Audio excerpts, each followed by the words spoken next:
Entretejiendo el tiempo.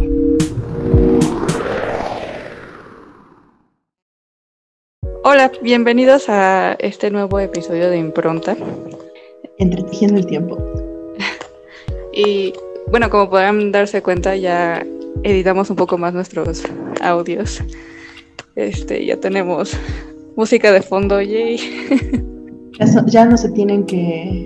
Ya se tienen que relajar también cuando nos escuchen, no se van a hartar de nuestras voces, al contrario, va a ser una hermosa melodía de fondo. Sí, y bueno, muchas gracias a Joe por aportarnos la música. ¿Sus redes sociales cuáles son, Fati? Bueno, pueden seguirlo por Instagram, Joe Moreno, en Facebook igual, y su canal, que pues es ahí donde pueden darle reproducciones a su música, también Joel Moreno ahí, con J. Y pues suscríbanse a su canal, denle like a sus canciones. Y pues siempre está muy activo en Instagram para que igual chequen sus nuevos proyectos. Un placer haber colaborado con este compositor poblano, cantautor poblano. Y bueno, hablando de Puebla, hoy nuestro tema es un especial de Puebla, precisamente por el 16 de abril, que es la fundación de la ciudad de Puebla. La verdad es que yo con este tema, como le decía Fati, no conozco mucho. O sea, yo no soy de Puebla, viví ahí 4 años por la universidad, pero tampoco puedo decir que me volví súper experta en el tema de la historia de Puebla. Conozco muy poco, la verdad, qué pena. Pero bueno, así son las cosas. Sí, nunca terminamos de aprender cosas ni siquiera de dónde vivimos. Podemos tener una vida entera en un lugar y nunca terminar de aprenderlo. O sea, eso es un hecho, y tranquila, no te sientas mal. Muchos poblanos tampoco, nos falta también mucha de nuestra historia, y como mexicanos no sabemos casi nada. Sí. Pero pues sí, es un especial que igual sé que ahí fue más mi interés, porque pues, en vano soy orgullosamente poblana, y también para celebrar la diversidad mexicana. Era lo que platicamos hace unos instantes. El lugar al que te vayas de México, el lugar que tiene una historia única, y sumamente todos están súper orgullosos de ahí, y te van a dar 1,000,000 historias, leyendas, de todo. Entonces, pues, cualquier lugar al que vayamos, vamos a encontrar muchas cosas y muchos misterios. Entonces, igual si en algún momento quieren que hablemos de un lugar en específico, porque es que aquí me contaron algo, es que aquí yo nací, pues nos encantaría también investigarlo y aprender un poco más de no solamente de México, sino en general todo lo que el ser humano hace en todo el mundo, porque pues, así somos, ¿no? De todo tenemos muchas cosas que contar, y pues esta es la de Puebla, brevemente, y espero que les guste y también pues podamos aprender, y ya ver si no lo recuerdas o necesitas mayor explicación, pues estás en todo tu derecho y en tu libertad de decirlo. Pues sí, o sea, yo realmente no... Yo nací en Monterrey y crecí en la Ciudad de México. Realmente no, así que digas que me siento súper orgullosa de la historia de alguna de esas dos ciudades, pues la verdad no. Porque como sabes, Fati, pues a mí me educaron como con un sistema gringo. Entonces como que fue más gringa mi educación. La historia que aprendí fue más gringa. Sí aprendí historia de México, pero no sé. Entonces como que no se me quedó ni una ni la otra. Entonces aquí estoy. Estando interesado en todo. Sí, pues sí. Aparte soy pésima con fechas. Nunca me las aprendo, incluso en la carrera. Cuando nos preguntaba a Uruñuela, ¿cuál es el periodo arcaico? ¿Quién sabe? Así que para un especial a largo plazo, los mitos que se dicen de los que aman la historia y la arqueología. No necesitas saber de fechas. Esa es una falacia. Sí. Pero bueno, Puebla. Creo que lo lógico es como comenzar por la parte prehispánica. Y bueno, para muchos quizá tengan solamente una idea como muy general de lo que es Puebla. Básicamente vamos a concentrarnos ahorita en la capital, la ciudad de Puebla en sí. No sé si ustedes ubiquen el mapa de México. A nosotros cada uno, supongo que en sus estados, en su zona, pudieron haber tenido materias que referían solamente a su estado, a su zona. En mi caso sí la tuve en secundaria una materia que se llamaba Identidad Poblana. Y bueno, ahí te hablan un poco de geográficamente, ¿no? Para identificar tu estado en el mapa.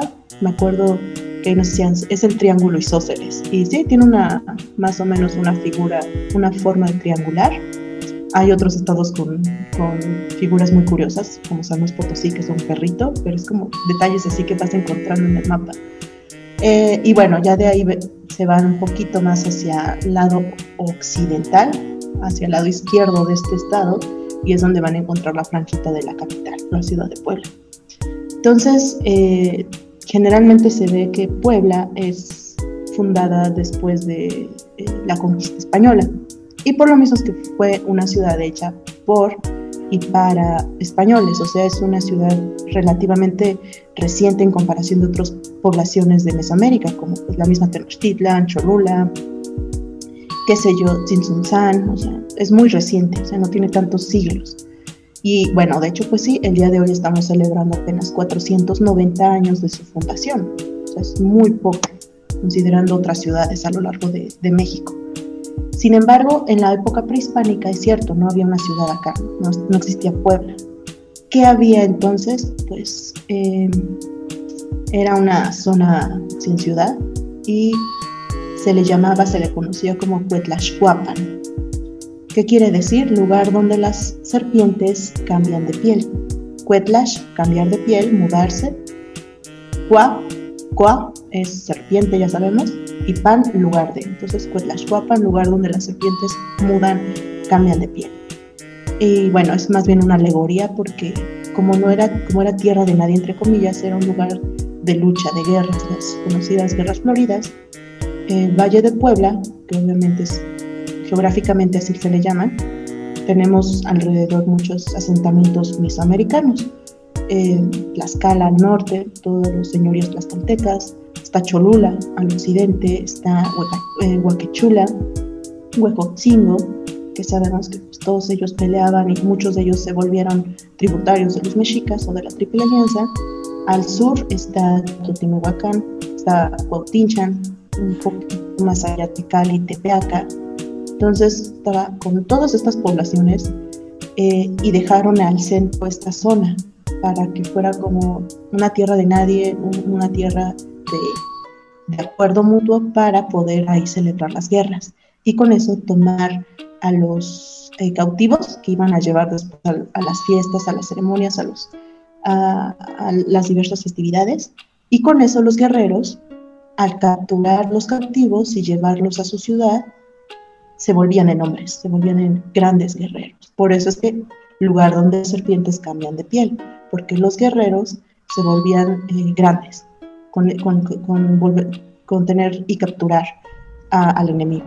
Por eso es que es la alegoría a la zona con lo que era la función en la época mesoamericana. O sea, era una zona de acuerdo para poder tener cautivos en las ceremonias. Pero entonces, donde ahorita está la ciudad de Puebla, realmente no había ningún asentamiento ahí. No había nada, como dije, era para que se tuviera un lugar de acuerdo para poder tener las guerras.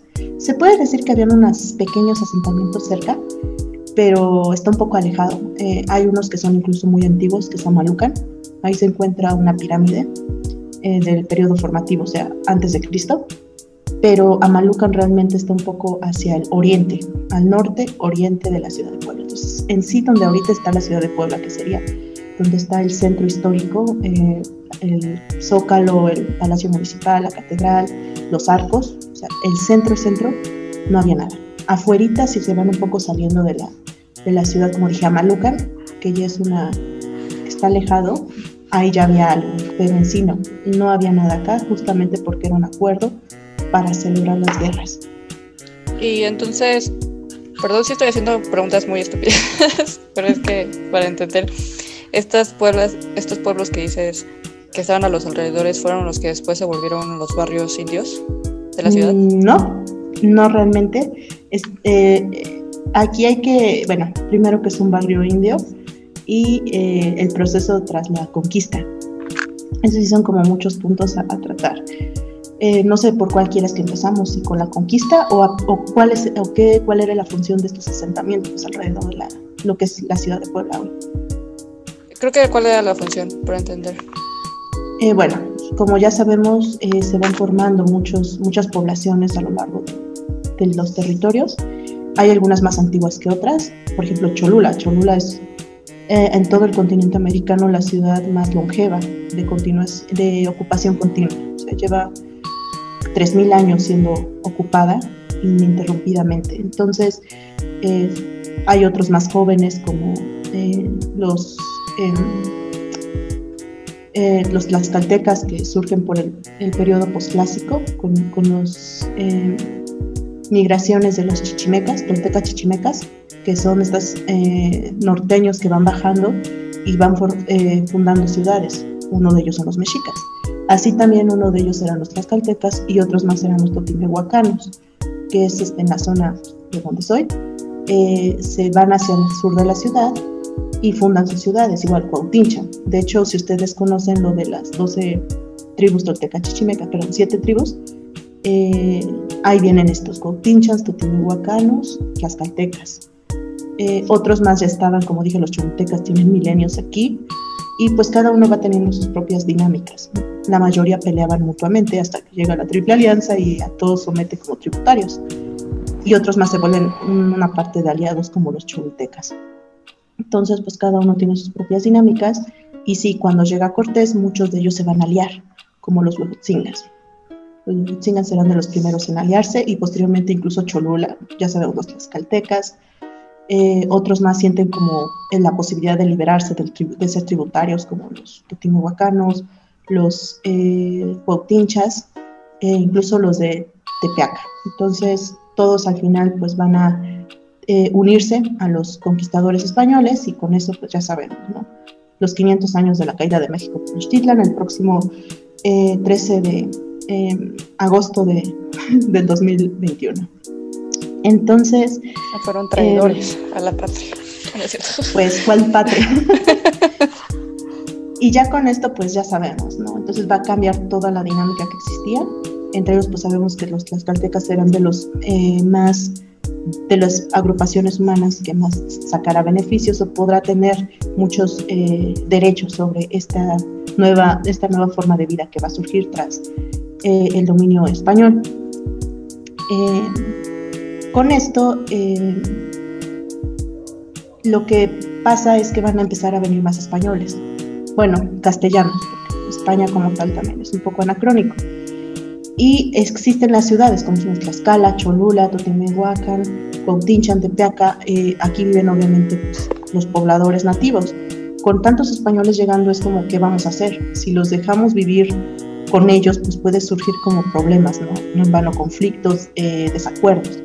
Entonces empiezan a planear que tiene que haber una ciudad solamente para españoles, para que se evite que ellos estén por aquí, por allá, incluso siendo ociosos, suscitando y generando problemas también con las personas nativas. Entonces, así como surge el proyecto de poner una ciudad para españoles.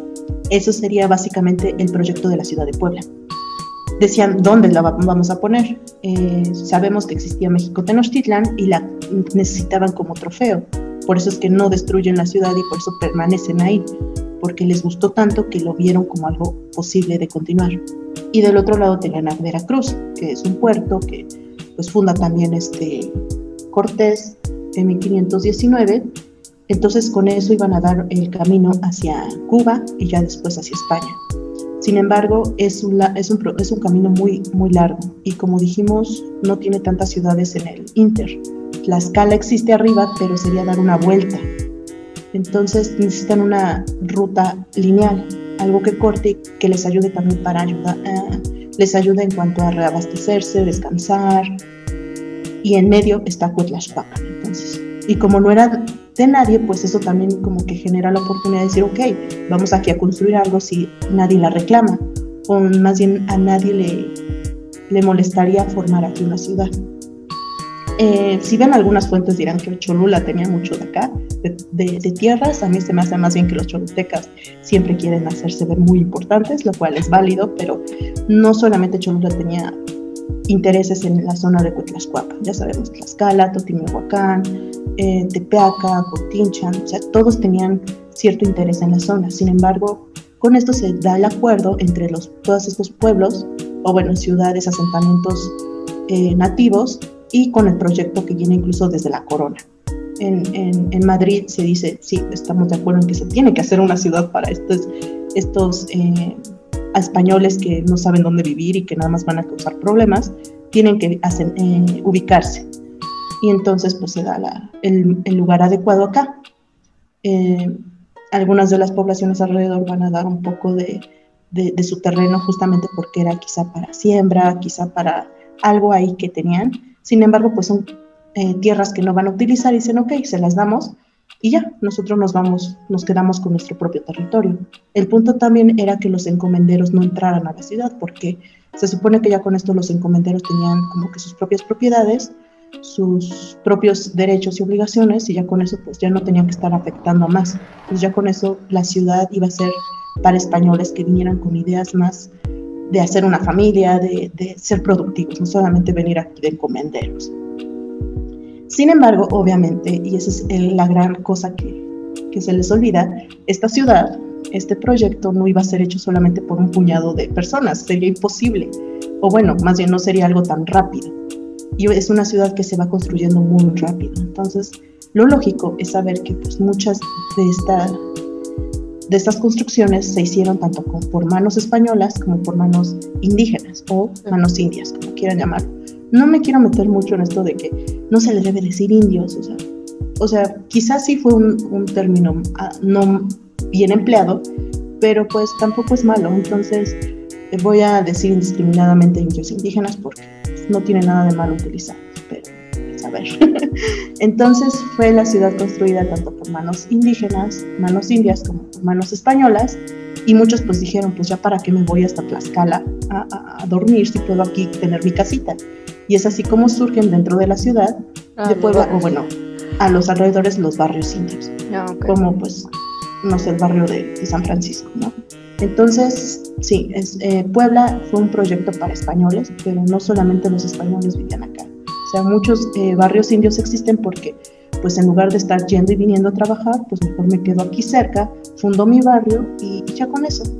De hecho, por eso es que, si ustedes, antes de la pandemia, iban a ciertas fiestas, pues veían que había ferias. Así como si ustedes se van a las afueras de la ciudad, ven ferias y en mayordomías, también dentro de la ciudad, porque pues son a continuación de los barrios indios que pues, se fueron a trabajar y a laborar y a colaborar. Sí, de hecho te iba a decir que se me hacía impresionante que construyeran la ciudad tan rápido, porque me acuerdo que no me acuerdo cómo se llamaba el presidente de la Segunda Real Audiencia, pero que mandó, ¿cómo se llama el fray? Toribio de Benavente. Lo mandó lo comisionó para construir la ciudad en 1530 y un año después ya estaba la ciudad. Bueno, ya se había fundado la ciudad y entonces es como... de hecho es parte de los mitos y cómo es que también surge la tradición oral de la ciudad. La fecha que se tiene y que estamos celebrando, por eso 16 de abril, no es como tal la fundación, porque no existe, no se tiene una fecha certera. Al parecer se perdieron los 2 primeros libros de las audiencias y con eso todos sus recibos, sus comprobantes, sus actas. Los 2 primeros libros de la audiencia se perdieron. ¿Cómo se puede entonces saber cuándo se da la fundación de Puebla? Hay muchos indicios. Primero es la cédula real. Sabemos, ¿no? Todo esto viene del rey, se aprueba una fundación de una ciudad o un título de una ciudad, tiene que venir de parte del rey. Se tiene la cédula, fue firmada por la reina Isabel, la esposa de Carlos V. Sabemos que Carlos V estaba ocupado en la guerra, su esposa fue la que gobernó realmente América. Ella es la que aprueba la cédula real de Puebla, cuando dan la aprobación de que sí, se debe hacer este proyecto. La cédula está firmada en enero de 1531. Sin embargo, para que en lo que se hizo todo aquí el transcurso, llega hasta 1532. Sin embargo, ya se tiene la cédula hecha. Por otro lado, la fecha que tenemos, que es 16 de abril, viene porque es la primera misa oficial de fundación de Fray Toribio de Benavente. Hasta septiembre ya se tiene la traza de la ciudad y se tiene la primera construcción, pero hasta septiembre. Pero la misa de fundación, la misa de consagración de la ciudad es hoy, con Fray Toribio de Benavente, que sí es como para los que crecimos en Puebla, pues lo consideramos como quizá un fundador, un padre de la ciudad. Pero entonces, o sea, todo lo que se sabe de los cronistas, ¿eso no es cierto? ¿Te refieres a justamente Fray Toribio de Benavente, todos los que fueron escribiendo el desarrollo de la ciudad? Ajá. ¿O a qué te refieres exactamente? Sí. No, refiero... sí, todo es... Sí, sus anales, todo lo que fueron describiéndolo, sí, es cierto, pero para fechas, si estudian bien claro a los cronistas, no hay fecha así específica, porque, como dijimos, fue algo muy caótico. Tenía 10 años apenas de haber caído México Tenochtitlan.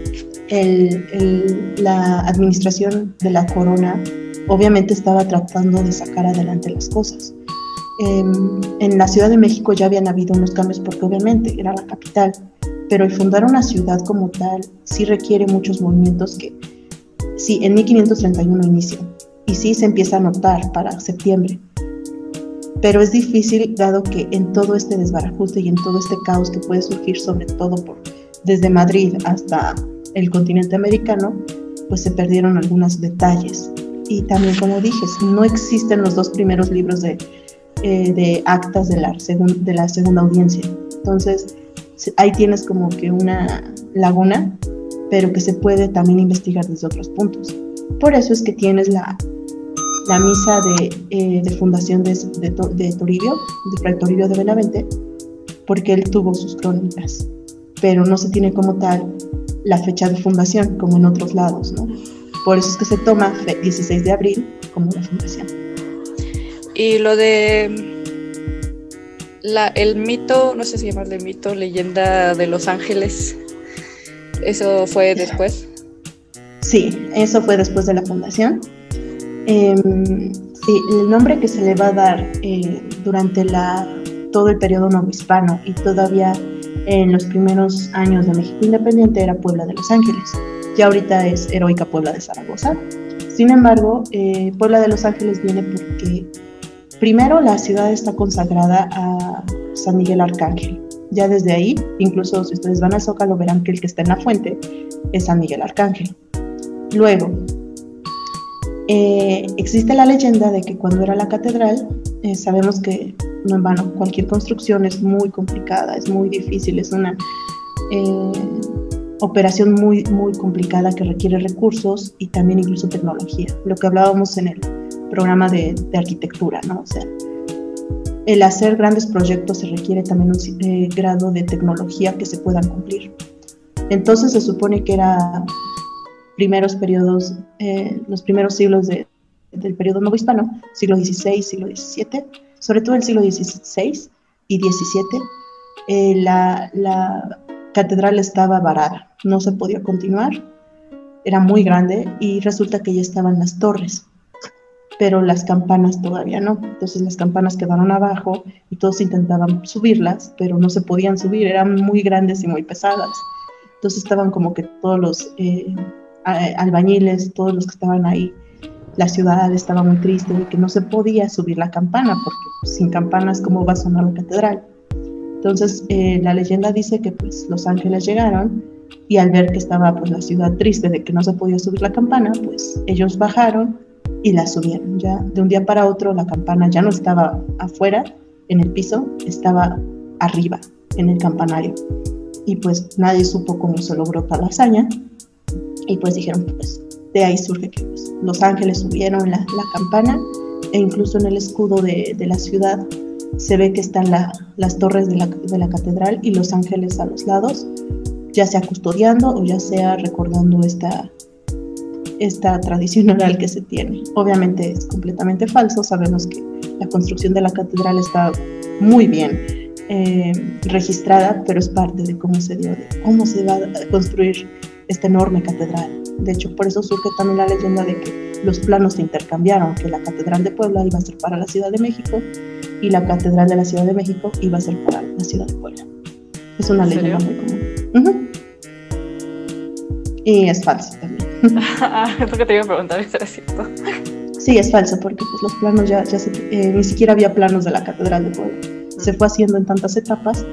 Incluso después nos enteramos de que esta leyenda de que se intercambiaron los planos está hasta Perú o Ecuador, que en la zona andina hay una catedral y que dijeron, no, es que la catedral de Puebla iba a ser construida allá abajo, pero pues intercambiaron en los barcos los planos. Es parte de, ya sea que tan cierto sea esta leyenda, pero que nosotros crecemos con esto de que la catedral. Entonces, por eso de que era una ciudad que se construyó para los españoles, cuando sucedió la independencia, Puebla estaba como que muy aliada con los españoles, ¿no? Esto es complicado, todo esto de la independencia. Sin embargo, sí. Recordemos que la independencia de México, para empezar, es un movimiento que surge en Querétaro. O sea, es en la zona nor-centro del país. O sea, no fue en la Ciudad de México, no fue en Puebla, no fue en Oaxaca. Fue en Querétaro el inicio de la independencia, con todo esto de los corregidores y de Hidalgo. De ahí se va haciendo todo el movimiento hacia Guanajuato, incluso si queremos verlo hacia Guerrero y hacia Oaxaca, donde es la zona en la que estuvo Morelos. Entonces, realmente el entrar a la zona centro, que sería el actual Estado de México, la Ciudad de México, Tlaxcala y Puebla, es diferente. O sea, la dinámica que se hizo en la independencia es muy diferente a los afueras donde estaba pasando la independencia. No pudieron llegar nunca a Puebla porque pues, estaban muy lejos de su zona de movimiento bélico, de movimiento independentista. Sin embargo, sí estaban las noticias de que algo estaba pasando, y para muchos sí era como de, guerrilleros, montoneros, ¿para qué están haciendo destrucción? Sobre todo con lo de la Alhóndiga de Granaditas, que se hizo todo una cosa muy fea y que le bajó mucho la reputación a Hidalgo. Sí llegó acá y todos dijeron, son unos salvajes, sanguinarios, están masacrando inocentes. Entonces como que se tenía una idea muy diferente sobre lo que los líderes independentistas tenían. Será para cuando Morelos quizá ya empiece a entrar a la zona sur, desde Oaxaca al estado de Puebla, cuando ya finalmente se ve que muchos ahí no querían. Porque dijeron, ¿para qué? ¿Para qué el movimiento independentista? Estamos bien así. O sea, ¿de qué están? O sea, solamente están haciendo que muera la gente, que esté ahorita la crisis económica. O sea, como que muchas de estas críticas que se podrían dar estaban pasando en esta zona. Y sí, para muchos, a Morelos le cayó muy mal. Dijeron, no, ¿cómo es posible? Son unos traidores. Sí, se enojó mucho Morelos, la verdad.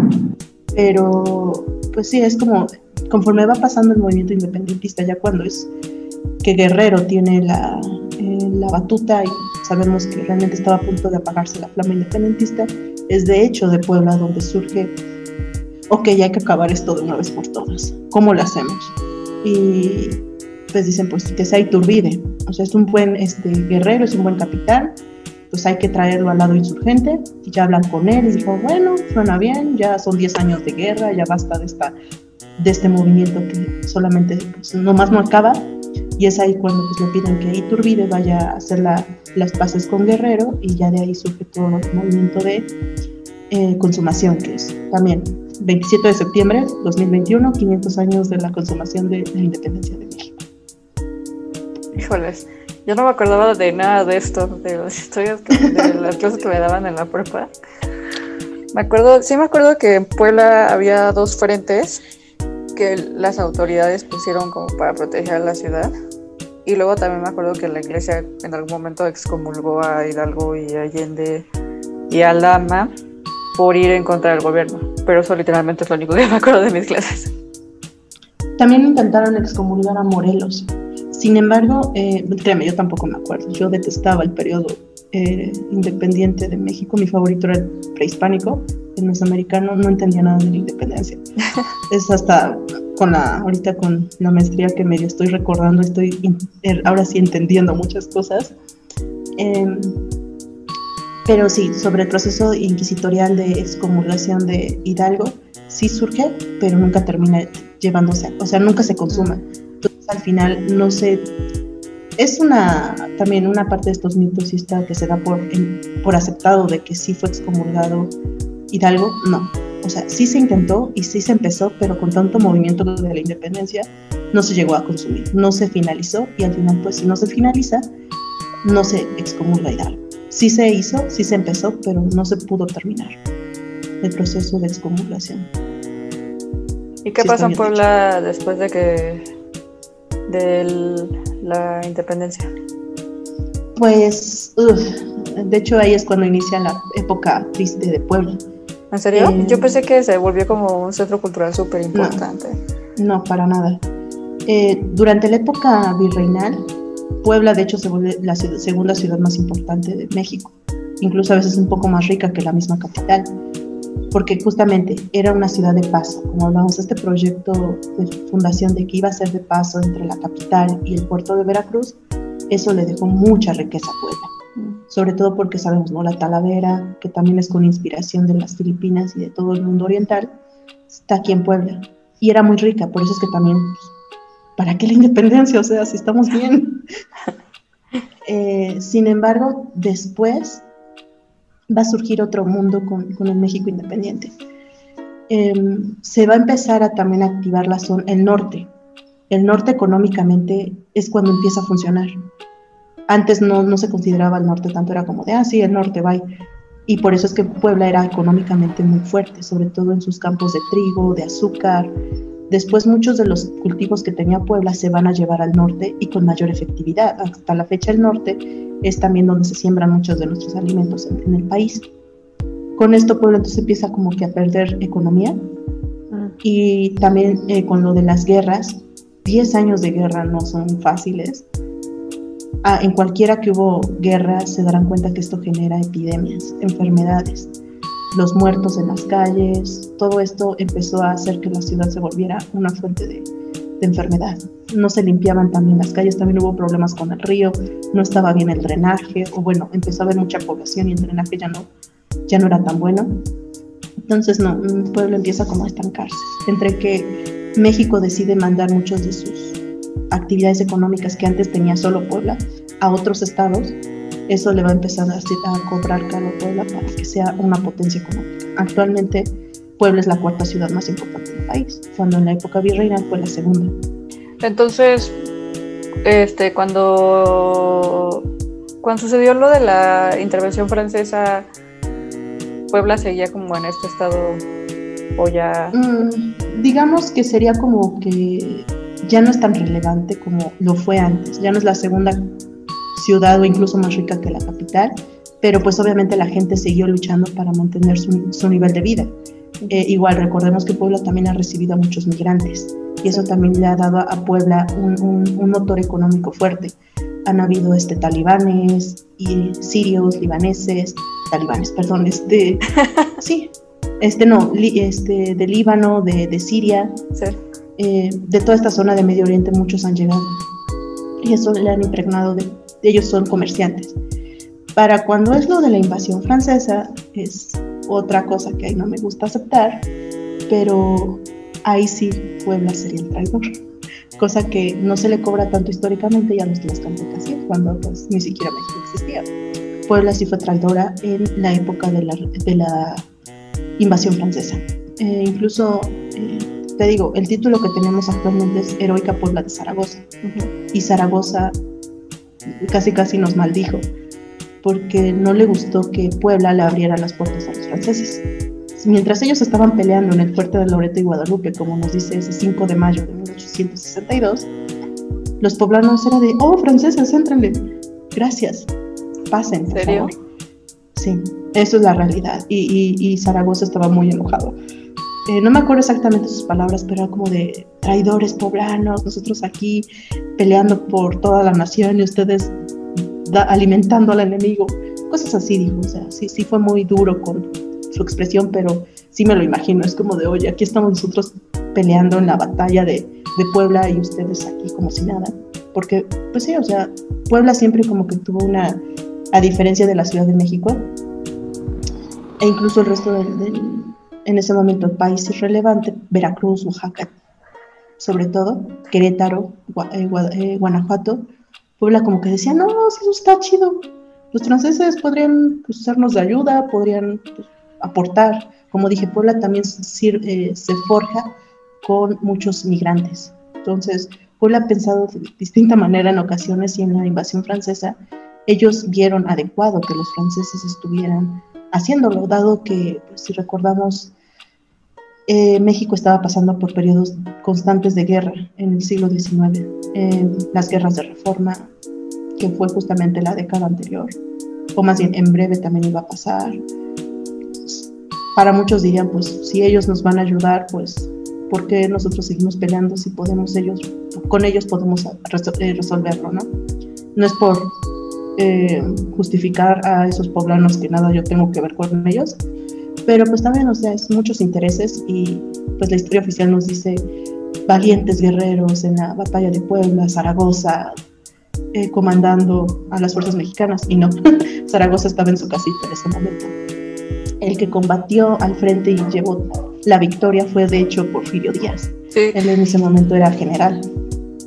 Incluso me acuerdo que en algún punto leí que en la batalla esa de los cerros de Loreto y Guadalupe, que ganaron porque primero los franceses tenían que llevar todas sus armas como hacia arriba del cerro, de los cerros, todo, y empezó a llover, se hizo un buen de lodo, ya no podían moverse, y entonces eso fue como mucho más fácil para los mexicanos, y ya por venir los derrotaron. Pero realmente no es como tan heroico el asunto como dices. Digamos que tiene unos aspectos muy buenos. O sea, la primera es que Francia en ese momento tenía el ejército más poderoso del mundo. Era, pues sí, segunda mitad del siglo XIX, Francia tenía en tierra el más poderoso.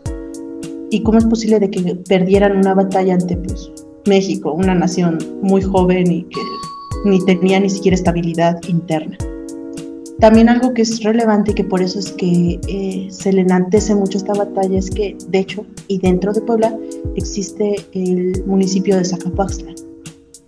Básicamente también se le considera un municipio indígena, y es que en ese momento, o sea, como les digo, México no tenía tanto recurso, pues, tenía poco de haber sido independiente, no tenía suficientes soldados.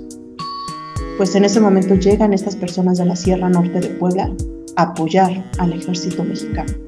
Y son varios pueblos que llegan, pero los más populares, o los que más recuerdo, son los Zacapuaxtlas, pero fueron varios. Entonces ellos también pelearon, y de hecho hay unas imágenes muy padres. Se ve ahí al soldado francés con su colorido uniforme rojo y azul. Hay el soldado mexicano, y también peleando el Zacapuaxtla con sus machetes y su sombrero y su ropa de manta. O sea, es como, se le dio por eso también tanto valor a esa batalla, porque también llegaron indígenas a apoyar. Es como de wow, indígenas y soldados venciendo al mejor ejército de ese momento. Y sí, los vencieron el 5 de mayo, pero al siguiente año llegaron, se metieron hasta la Ciudad de México y nos impusieron a Maximiliano. Entonces, no fue como tal una gran victoria, pero pues se saborea padre. Sí. Y bueno, ya fue durante el gobierno de Porfirio Díaz cuando dices que, bueno, más bien continuó la llegada de muchos foráneos, ¿no? Se me hace muy interesante que los de Italia se establecieron en Chipilo.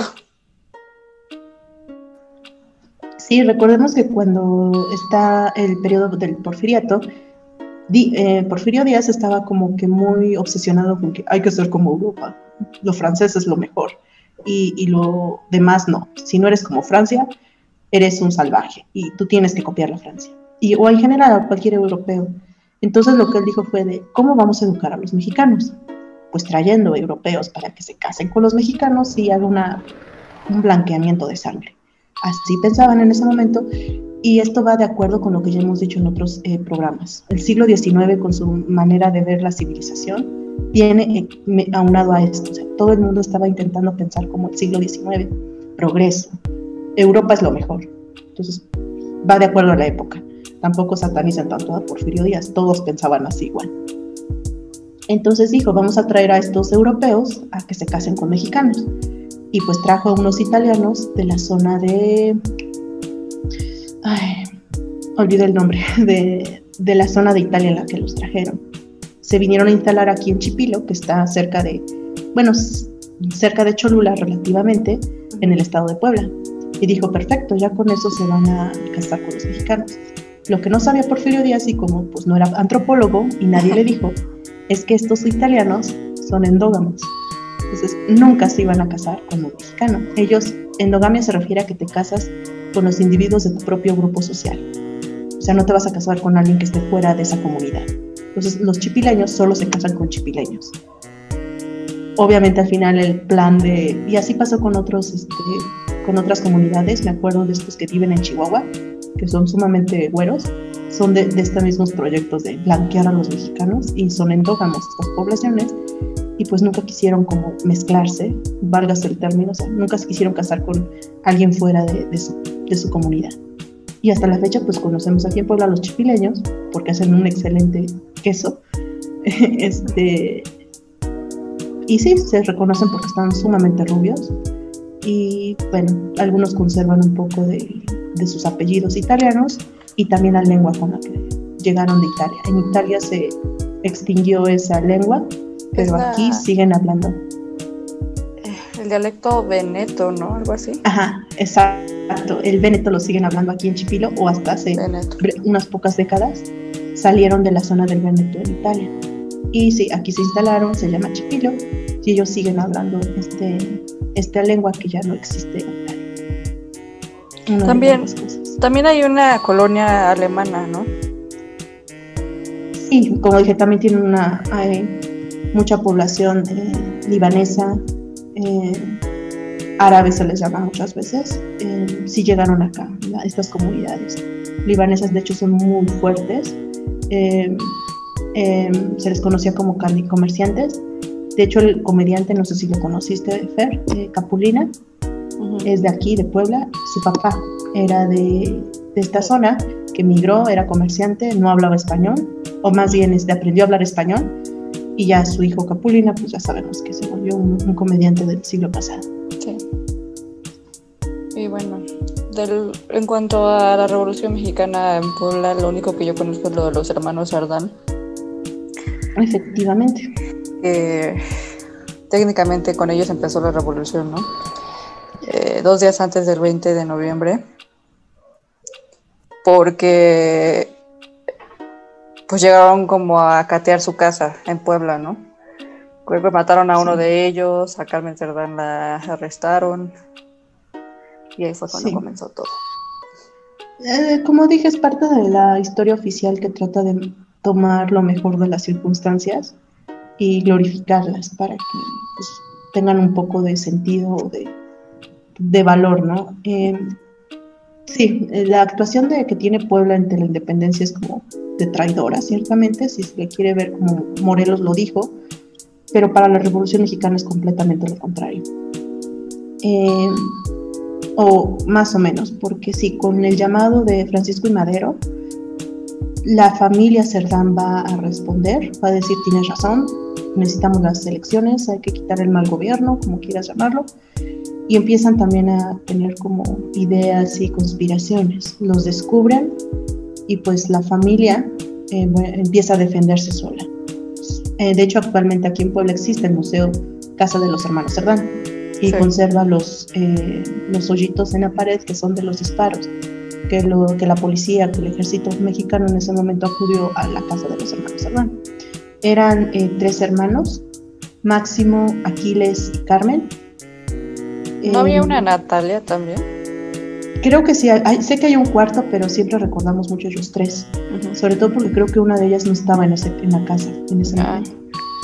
En ese momento, cuando empiezan ya los disparos, Carmen sube a la azotea de la casa y empieza a gritar, ayúdenos, necesitamos parque. O sea, ¿qué significa? Necesitamos municiones, están atacándonos, no vamos a conseguir resistir tanto, apóyenos. Nadie respondió, nadie quiso llegar ahí, era como de, pues, por ser instigadores conspiranoicos, por atentar contra la paz pública, nadie acudió y ellos solitos estuvieron ahí peleando contra el ejército mientras pudieron. Muere en ese momento Máximo y Aquiles en breve tiempo, porque él tenía problemas, creo que de salud, hizo que tuvo que salir de su escondite y ahí lo mató el soldado. Carmen y su mamá son llevadas presas y ahí resisten un rato ahí encarceladas. Creo que después son liberadas. Creo que de hecho también se fue una tercera mujer, no me acuerdo si era la esposa de Aquiles o de Máximo. A ellas no las matan, como dije, se las llevan a la cárcel. Pero pues básicamente se les considera como los primeros revolucionarios. Creo que lo adecuado sería decirles mártires, que pues no repercutió nada al movimiento de revolución, dado que pues, o sea, aquí en Puebla nadie les ayudó. De ahí pues, ¿qué más hace Puebla en cuanto a la revolución? Nada.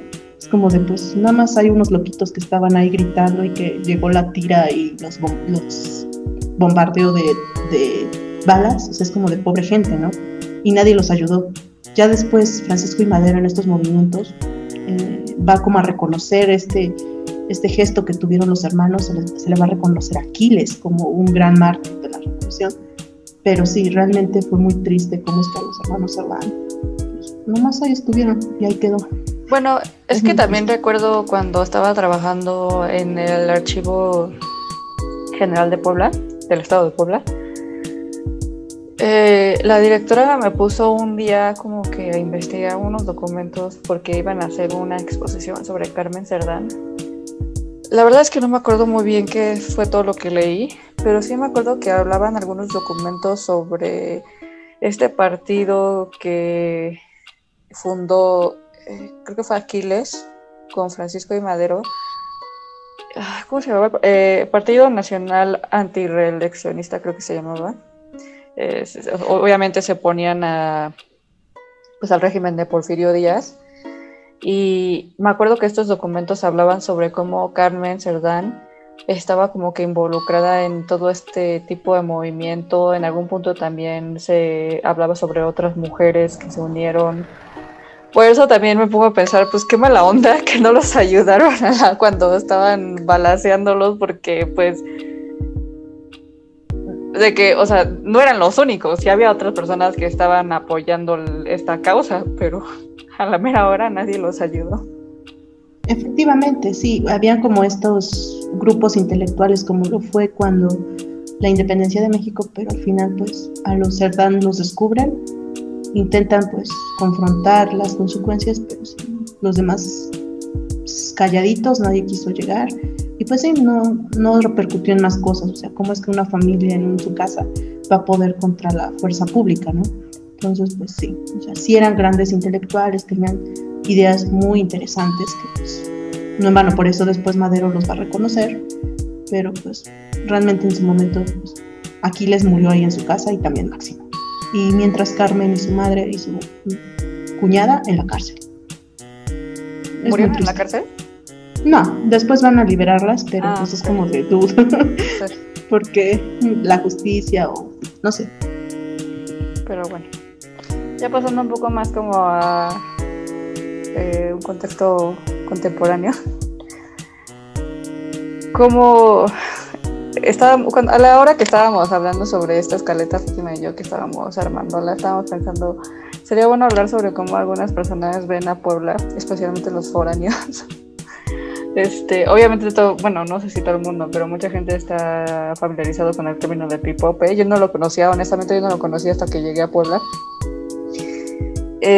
Yo realmente conocía a muy poca gente de Puebla antes de mudarme, y la poca gente que conocía no me dio como una impresión así súper, o sea, que me dejó marcada.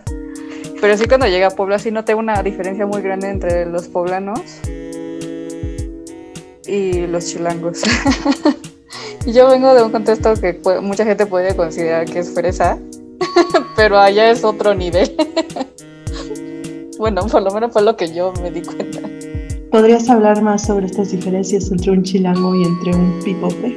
Bueno, es que en la Ciudad de México chilango se les llama a los que... No, se supone que los chilangos no son los que nacieron en la Ciudad de México, sino más bien son gente que vinieron y ya viven en la Ciudad de México. Que eso yo tampoco lo sabía hasta hace unos años. Y pues yo la verdad soy muy mala imitando acentos, pero ya saben cómo hablan los chilangos, ¿no? Y los pipopes pues son como muy fresas, pinches poblanos pendejos, no sé. También siento que estoy generalizando mucho, obviamente no todos en Puebla son así, y no todos los chilangos son como estoy diciendo que son o que hablan como chilangos, pero sí, eso fue lo que a mí me dejó vivir allá.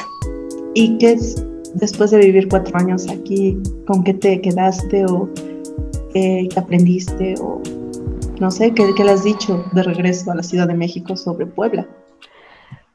O sea, la verdad es que vivir allá sí fue como un poco de shock para mí, porque yo crecí en la Ciudad de México y mudarme a una ciudad, sí, pero a un lugar donde no había tantos edificios grandes, donde las distancias literalmente me impresionaba, que en la Ciudad de México tienes que tomar en cuenta que te vas a tardar 40 minutos en llegar a donde tengas que ir. Allá era, no, de Cholula a Angelópolis me tardaba, no sé, si acaso 15 minutos en auto y me impresionaba, o sea, todo eso fue como un shock. Y las personas, yo no me quedé con mala impresión de las personas, yo nunca conocí a un poblano mala onda. Pues mis amigos, tú, todos los que conocí ahí en la carrera, pues la verdad es que no se me hicieron pipopes. Tampoco obviamente conviví con gente de otros como que esferas sociales, pero sí, en general nunca conocí a nadie mala onda. Lo que sí puedo decir es que manejan muy mal en Puebla. En la Ciudad de México saben manejar bien, mal, o sea, manejan mal pero lo hacen bien. En Puebla no. Ahí manejan mal. La educación vial lo es todo. Sí. Y bueno, pero sí, realmente en Puebla me gustó mucho vivir ahí porque fue como, sentí mucha libertad en el sentido de que podía visitar muchos lugares que no conocía, todos los museos que existen ahí yo no los conocía, ni siquiera sabía que existían. Obviamente Cholula. La verdad es que antes de entrar a la universidad yo solo había escuchado de Cholula porque mi primo me había contado que anduvo con una tipa que estudió en la UTLAP y entonces iba a Cholula a ponerse la peda de su vida y ya. Eso era lo único que yo sabía de Cholula. Obviamente es mucho más que eso. Y sí, todos los mitos que aprendí de Puebla, por ejemplo, el barrio de los artistas, ¿así se llama? El barrio del artista. Barrio del artista. Ajá.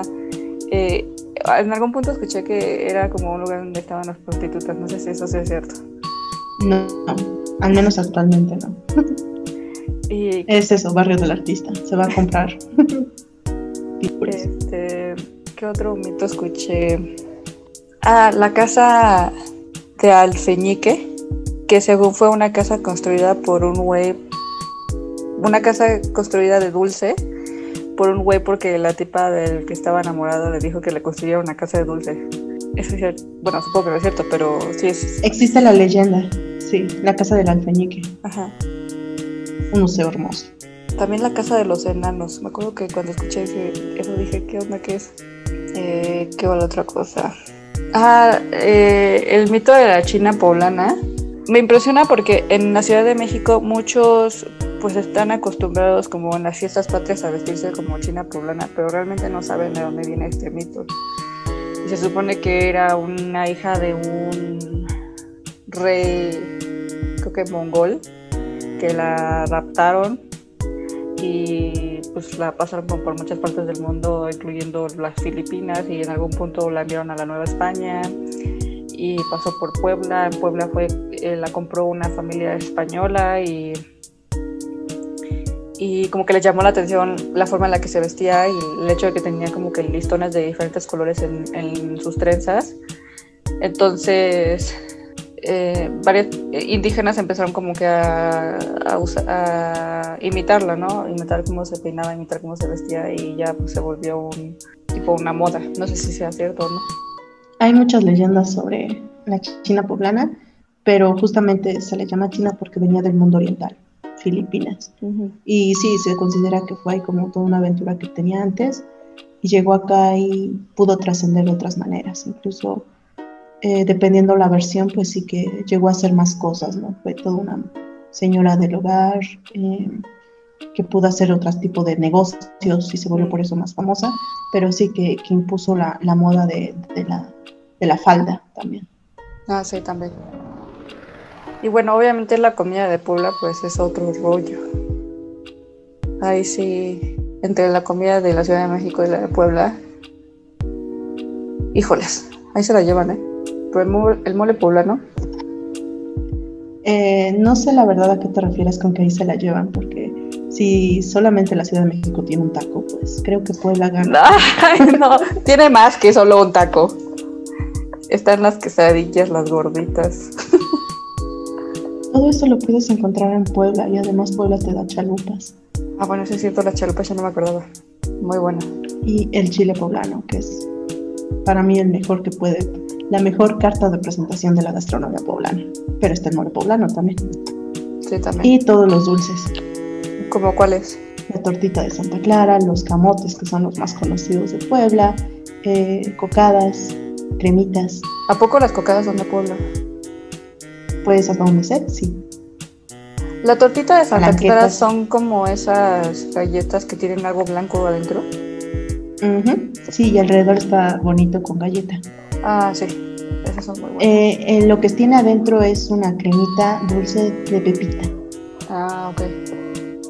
Sí, También muy bueno. comida, fruta cristalizada, como el chilacayote. Muy rico, se hace con azúcar también. Hay muchísimos dulces y pues no, bueno, es parte de la vida que muchos de esos, toda esa comida surgen en el periodo virreinal, con esta influencia de, como dijimos, todos los ingredientes que llegan tanto del oriente como del occidente. Muchas de estas recetas surgen de los conventos, de ahí la leyenda también del chile poblano, cómo es que, el chile en nogada, perdón, cómo surge el platillo. No sé si vale la pena, o sea, muy largo, pero básicamente si ustedes, hay muchas recetas del chile en nogada, pero tiene, es un platillo barroco, porque tiene demasiados ingredientes y es demasiado elaborado su preparación. Consta de un relleno para los chiles poblanos de carne, frutas, almendras y tomate. Es una mezcla de carne con muchos frutos, pera, plátano, como dije, almendras, pasas. Se le mete al chile poblano y se capea el chile poblano. Y de ahí se va a bañar con una nogada, que es obviamente una crema de nuez y leche y queso y azúcar. Y de ahí el toque final será bañado con granos de granada, granada de Castilla. Lo que estamos viendo es que muchos de estos elementos vienen de Puebla, bueno, de México, y otros más elementos son del viejo mundo. Incluso, si ustedes se dan cuenta, la combinación entre carne y granada es receta de Medio Oriente. La forma de combinar estos dos ingredientes viene del Medio Oriente. La zona árabe, si se le puede considerar así, como llega a Europa y de ahí Europa la trae a Nueva España. Oh, Sin embargo, la ley... Sí, te hay que ir a comer. Sin embargo, el chile en nogada es que el chile relleno existía, es una receta que hay en infinidad de recetarios novohispanos. Sin embargo, era el momento de la consumación de la independencia. Ya sabemos, estamos en 1821 y le dicen a las monjitas de Santa Clara, va a pasar el emperador, ya sabemos, ¿no? Iturbide se vuelve el primer emperador tras la consumación, va a pasar Iturbide con el ejército trigarante, hay que darle una comida de reyes, casi una buena, hay que recibirlos bien aquí a la ciudad. Entonces, ellas se encargan y ven que el chile relleno es una receta común de la época. Dijeron, ok, vamos a pensar en la bandera de México, que en ese momento es la bandera trigarante, con los 3 colores que ya sabemos. Dijo, ok, si el chile es hay que ponerle la bandera. Entonces la bandera sería blanco con la nogada, rojo con los granos de granada y el verde con el perejil. Entonces con eso se supone que es la leyenda de que las monjitas inventan el chile en nogada cuando pues, realmente hicieron como una unión de muchas recetas populares y se lo sirven a Iturbide y a todo el ejército trigarante a su paso a la Ciudad de México. Sí, la verdad es que la comida de Puebla no se la pueden perder. Es muy buena, ya me dio hambre. Y bueno, no solo eso, o sea, en Puebla también hay muchísimos lugares que pueden visitar, aparte de, obviamente, la ciudad. Está Cholula, está Cantona, ¿Qué otro sitio arqueológico hay ahí? Recuerden que aquí, dentro del estado, en frontera con el estado de Oaxaca, existe Tehuacán. Tehuacán sí. Tiene una reserva muy buena y también ahí se encuentran los primeros vestigios del maíz. Entonces es la cuna del maíz, como se le considera a Tehuacán. Bueno, de hecho, un poquito fuera del municipio de Tehuacán, pero es la zona cerca del estado de Oaxaca. Entonces, Valle de Tehuacán. Exacto, Valle de Tehuacán. ¿Y qué más podemos decir de Puebla? Pues hay infinidad de cosas, como todo un estado de México, que todos los estados tienen infinidad de cosas que celebrarse, pero pues es muy rica. Todo esto se concentró a la fundación de la ciudad de Puebla, pero como dijimos, fuera de la ciudad de Puebla, alrededor del estado hay mil cosas. Cholula, que es una ciudad que también, como dijimos, es la más longeva del continente americano. Está el Valle de Tehuacán, está la misma Sierra Norte de Puebla, donde hay cascadas, hay lugares verdes toda la época del año. Vale la pena visitar todo esto. Pero claro, después de la pandemia y cuando pues igual recordemos un poco del turismo sustentable. No en vano, el turismo a donde quiera que va genera un desequilibrio en la zona, pero vale la pena al menos conocerlo desde la comodidad de nuestra casa. También hay muchos municipios con muchas tradiciones que luchan por sobrevivir con el paso de la tecnología y también con esta pandemia. Y bueno, para ya no alargarnos mucho porque creo que ya llevamos más de una hora. Como siempre. Sí. Pues este episodio lo quisimos hacer, como ya dijimos, por la fecha de la fundación de la ciudad de Puebla, el 16 de abril. Y yo como conclusión me gustaría decir que realmente, o sea, como les dije, viví 4 años allá, pero siento que debí de haber aprovechado más el estar ahí, o sea, conocer más. Me concentré mucho en la carrera y en solo estar en Cholula y ya. Y como dijo Fati ahorita, o sea, hay muchísimo que conocer en el estado de Puebla.